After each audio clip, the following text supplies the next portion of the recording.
भगवत गीता मानव जीवन को सही दिशा देने वाली एक महान आध्यात्मिक पुस्तक है।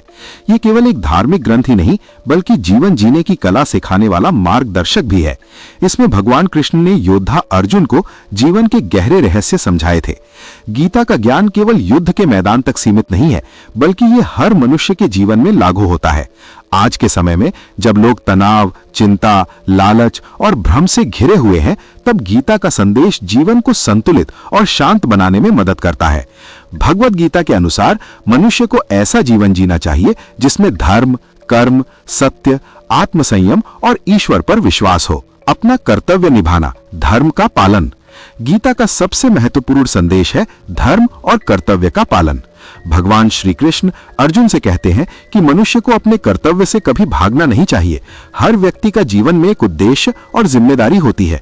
उदाहरण के लिए, एक शिक्षक का कर्तव्य शिक्षा देना है, एक सैनिक का कर्तव्य देश की रक्षा करना है, एक पिता का कर्तव्य परिवार की देखभाल करना है। अगर मनुष्य अपने कर्तव्य को ईमानदारी से निभाता है तो उसका जीवन सफल हो जाता है। गीता कहती है, कर्मण्येवाधिकारस्ते मा फलेषु कदाचन। अर्थ, मनुष्य को केवल कर्म करने का अधिकार है, फल की चिंता नहीं करनी चाहिए। फल की चिंता किए बिना कर्म करना। गीता का दूसरा महत्वपूर्ण सिद्धांत है निष्काम कर्म।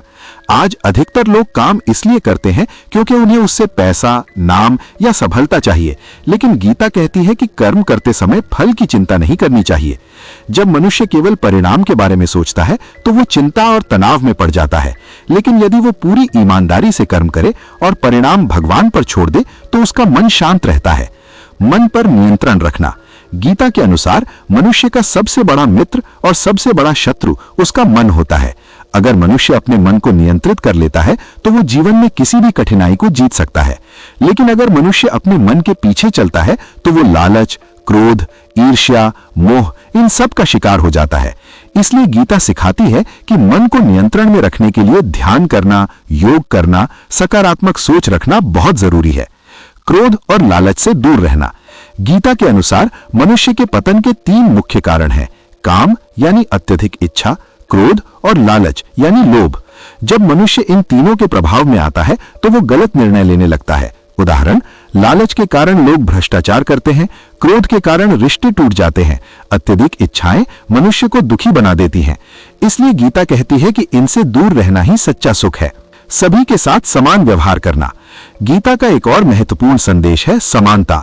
भगवान श्री कृष्ण कहते हैं कि सच्चा ज्ञानी व्यक्ति गरीब और अमीर, मित्र और शत्रु, पशु और मनुष्य सभी को समान दृष्टि से देखता है।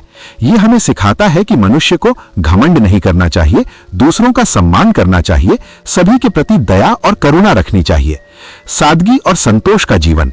आज के समय में लोग अधिक पैसा और भौतिक सुख पाने के लिए बहुत भागदौड़ करते हैं, लेकिन गीता कहती है कि सच्चा सुख संतोष में है। जिस व्यक्ति के पास संतोष है वो हमेशा खुश रहता है, लेकिन जो व्यक्ति हमेशा अधिक पाने की इच्छा करता है वो कभी खुश नहीं रहता। आत्मा की अमरता को समझना। गीता का एक बहुत गहरा सिद्धांत है कि आत्मा अमर है। भगवान श्री कृष्ण कहते हैं, नैनम छिंदन्ति शस्त्राणि नैनम दहति पावकः। अर्थ, आत्मा को कोई हथियार काट नहीं सकता और आग जला नहीं सकती। इसका मतलब है कि शरीर नश्वर है लेकिन आत्मा अमर है। इस सत्य को समझने वाला व्यक्ति मृत्यु से नहीं डरता, जीवन को सही दृष्टि से देखता है। भगवान पर विश्वास रखना। गीता के अनुसार मनुष्य को अपने जीवन में भगवान पर विश्वास रखना चाहिए। जब मनुष्य कठिन परिस्थितियों में होता है तो भगवान पर विश्वास उसे शक्ति देता है। भगवान श्री कृष्ण कहते हैं, जो व्यक्ति पूरी श्रद्धा से मेरी शरण में आता है मैं उसकी रक्षा करता हूं। इसलिए जीवन में प्रार्थना, भक्ति, ईश्वर पर विश्वास बहुत महत्वपूर्ण है। ज्ञान प्राप्त करना। गीता के अनुसार अज्ञान ही मनुष्य के दुखों का मुख्य कारण है। ज्ञान प्राप्त करने से मनुष्य सही और गलत का अंतर समझता है, जीवन के उद्देश्य को जानता है, सही निर्णय ले सकता है। इसलिए मनुष्य को हमेशा सीखते रहना चाहिए, अच्छे विचारों को अपनाना चाहिए। अहंकार से दूर रहना। अहंकार मनुष्य का सबसे बड़ा शत्रु है। जब मनुष्य घमंडी हो जाता है तो वो दूसरों को छोटा समझने लगता है, लेकिन गीता सिखाती है कि विनम्रता, नम्रता, सरलता सच्चे ज्ञान की पहचान है। कठिन परिस्थितियों में धैर्य रखना। जीवन में हमेशा सुख नहीं होता, कभी दुख, असफलता, कठिनाई भी आती है। गीता कहती है कि इन परिस्थितियों में मनुष्य को धैर्य रखना चाहिए। जो व्यक्ति हर परिस्थिति में शांत रहता है वही सच्चा ज्ञानी होता है। योग और ध्यान का महत्व। गीता में योग का बहुत महत्व बताया गया है। योग का अर्थ केवल शारीरिक व्यायाम नहीं है, बल्कि मन, शरीर, आत्मा को एक साथ जोड़ना है। ध्यान और योग से मन शांत होता है, तनाव कम होता है, आत्मिक शक्ति बढ़ती है। दूसरों की सेवा करना। गीता सिखाती है कि सच्चा जीवन वही है जो दूसरों के लिए उपयोगी हो। जो व्यक्ति गरीबों की मदद करता है, जरूरतमंदों की सेवा करता है, समाज के लिए अच्छा काम करता है, वो सच्चा धर्म निभाता है। निष्कर्ष, भगवत गीता केवल एक धार्मिक पुस्तक नहीं, बल्कि जीवन जीने का एक संपूर्ण मार्गदर्शन है। इसके अनुसार मनुष्य को ऐसा जीवन जीना चाहिए जिसमें कर्तव्य का पालन, निष्काम कर्म, आत्मसंयम, समानता, भक्ति और ज्ञान हो। अगर मनुष्य गीता की शिक्षाओं को अपने जीवन में अपनाता है तो वो तनाव से मुक्त, शांत, संतुलित और सफल जीवन जी सकता है। अंत में गीता का सबसे सुंदर संदेश ये है कि मनुष्य अपने कर्मों से ही महान बनता है। मरने के बाद क्या होता है? मृत्यु मनुष्य के जीवन का सबसे बड़ा और रहस्यमय सत्य है। इस दुनिया में जो भी जन्म लेता है उसे एक दिन मृत्यु का सामना करना पड़ता है। लेकिन सबसे बड़ा प्रश्न यह है कि मरने के बाद क्या होता है?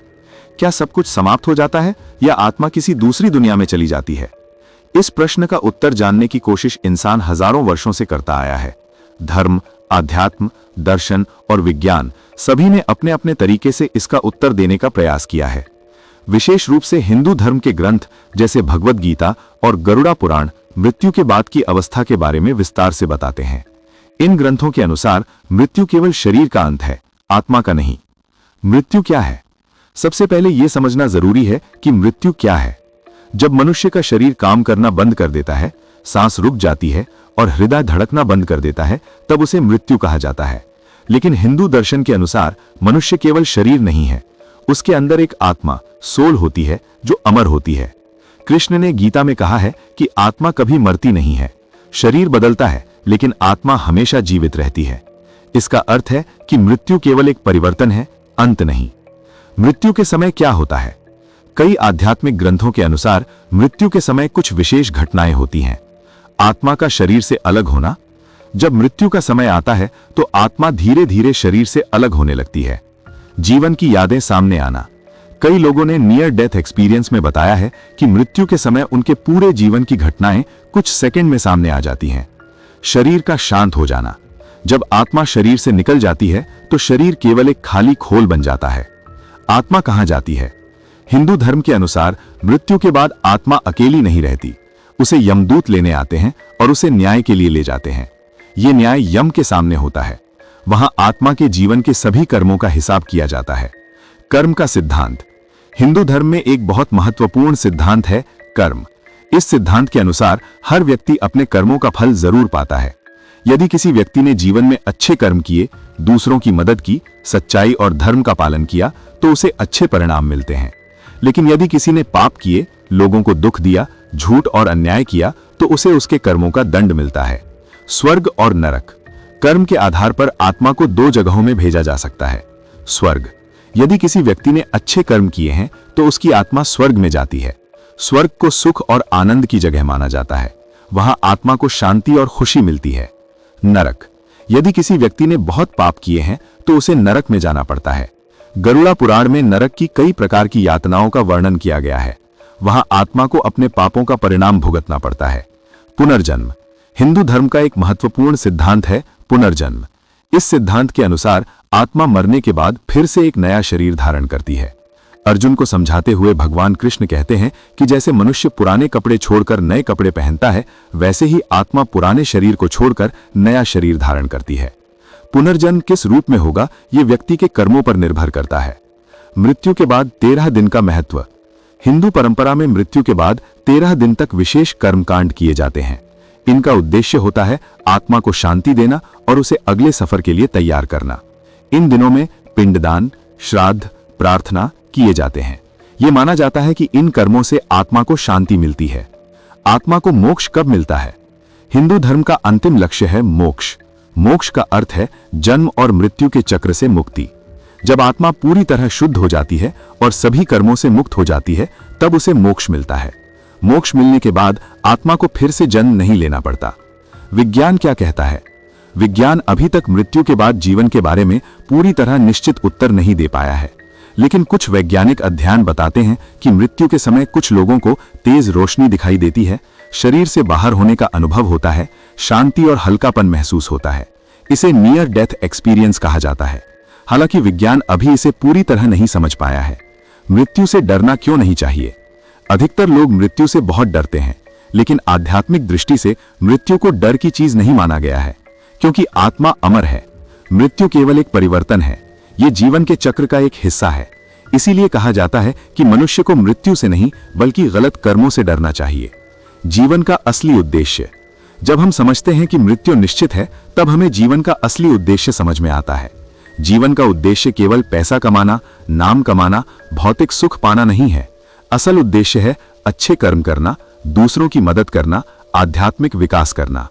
अच्छे जीवन का महत्व।